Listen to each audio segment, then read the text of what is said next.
Hello everyone. Today we'll be talking about Balloon Tower Defense by Adina Lowenstein and Justin Rangel. For this game we'll be covering MDA, so let's talk about it for a bit. Each letter stands for a representation of MDA.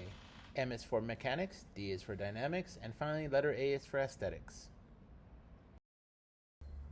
Now let's talk about mechanics. Mechanics are the rules and components of the game. For example, let's take a look at the game of chess. There's a king, a queen, 2 bishops, 2 knights, 8 pawns. These are the components needed to play the game, but each piece follows its own set of rules. For example, a knight can only move 1 space, a knight can move in an L shape, a queen can move in any direction, but it cannot move in an L shape or jump over any other pieces. So, as you can see, these are the mechanics of the game. Per the design methodology of the MDA framework, the user is looking at iterative, qualitative, and quantitative analyses. So the mechanics are the data level of the game components, but the dynamics are the player inputs, behavior, and game outputs. Altogether, we need all of the systems to work symbiotically, so we have systematic coherence. The expression here comes from dynamics that encourage the users to use the pieces in the game. How are they going to be leaving their mark so that they can benefit from the choices that they make? How can they construct words? How can they roll dice? How can they bet against each other to create a personalized user experience? These are the dynamics of the game, which the user would have an input, and then the game has an output based on that user's decision.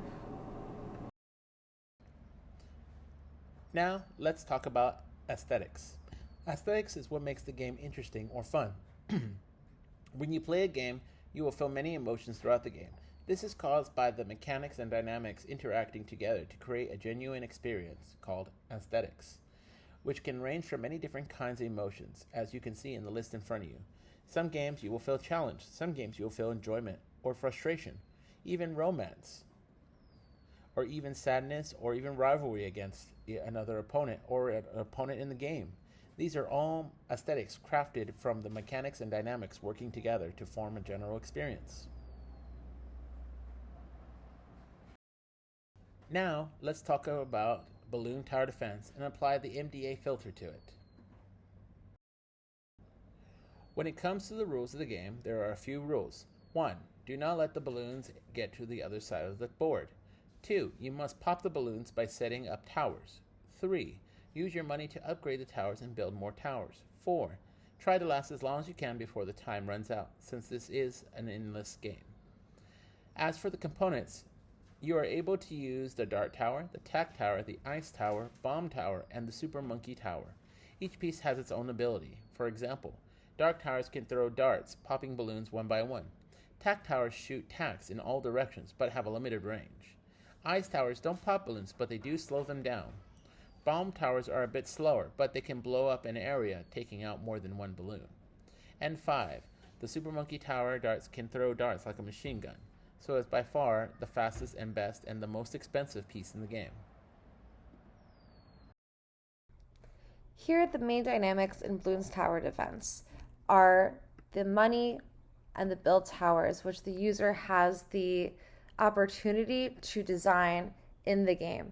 So for the money, they earn points or currency every time a balloon is popped, and then as it goes through the maze and each round is won, then another series of points are awarded to the user.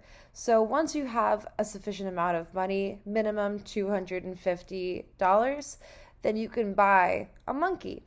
And the monkey, what it does is it shoots the darts at the balloons. But if you want to upgrade that monkey, you can have piercing darts, you can have long range darts, all of these different options to enhance the experience of popping the balloons so that they don't escape from the rest of the maze. The user has a lot of choice on the map of where to place the defense, but once a defense is purchased, then it cannot be unpurchased. Once it's placed in the map, it cannot be unplaced. You cannot toggle the pieces between each round. It is set like that for the duration of the whole game.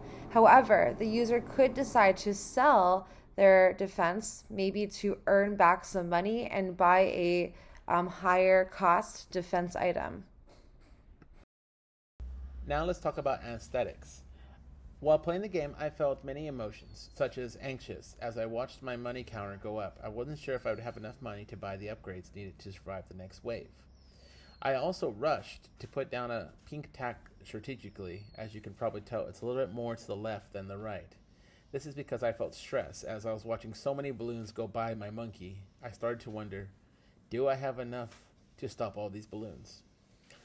But after each round, I felt victorious and relieved that I survived each round. So as you can see, that when the mechanics interacted with the dynamics, it created this unique aesthetic of feeling stressed, relieved, victorious, and nervousness. And this is because all of it was coming together to form this one general experience.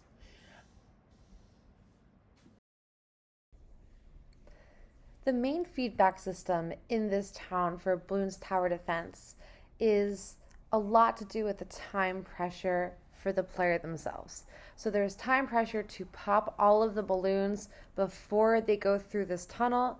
So they would start at the very, very left, right about there, and they would exit around here. So there is time pressure to pop the balloons earlier on because you don't want balloons to escape and then you lose lives. There's a limited number of lives carried through each level, so the player each gets 40 lives for the whole duration of the game.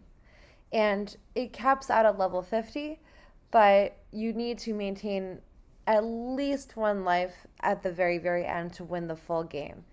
Each round, you have a win state where you can win and proceed to the next round, but the challenge is created by things like time pressure, and the more balloons popped makes more money. So every time a balloon is popped, you earn a bit of currency, and then also every time you have a win state after each round, you win a little bit more currency as well. So more money earned equals more defense upgrades, and you want more defense upgrades because that means that you're going to be popping more balloons at once, more balloons earlier, and it makes the player really focused on popping the balloons. A game is generally aesthetically pleasing when the player feels emotionally invested in what they're doing. So the taxonomy traits mainly for Bloons Tower Defense would be looking at the game in the lens of an obstacle course. You have a lot of different items that you could put down on the board to make them unique to your own situation. And another taxonomy trait would be the discovery game as an uncharted territory. So we have the more difficulty by the more colors of balloons that come through. Each balloon creates a different level of difficulty. So the red balloon is the most basic balloon that you experience at the very beginning of the game. And then the most difficult balloon being the black balloon that you only experience after some level of buildup. So we have the more difficulty equals more colors. The more colors, the faster the balloons could be. The faster the balloons are, you need more defense. And then the more defense that you have, you need more money to accumulate. Because you can't just put down defense, you need to earn the money to buy those defensible positions. The main emotion that the players are sensing here is urgency, fear. We don't want to let any balloons escape because then you have a situation where you could possibly lose a life, and losing lives could mean game over. In conclusion, Bloons Tower Defense I found to be a very pleasing game. You can play not really knowing how to play at all and then make it even to level 7 like I did the first time. And then the second time I played, I made it to somewhere in the level 20s and then level 30s. And then my fourth time, I won the game.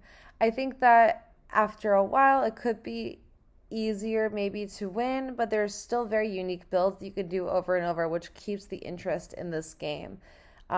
You also have different strategies where the player could themselves create their own goals, such as I want to make it to level 50 with no lives lost, or I want to make it to level 50 and I want to try to buy 4 super monkeys, or any other kind of self statistic that one would monitor.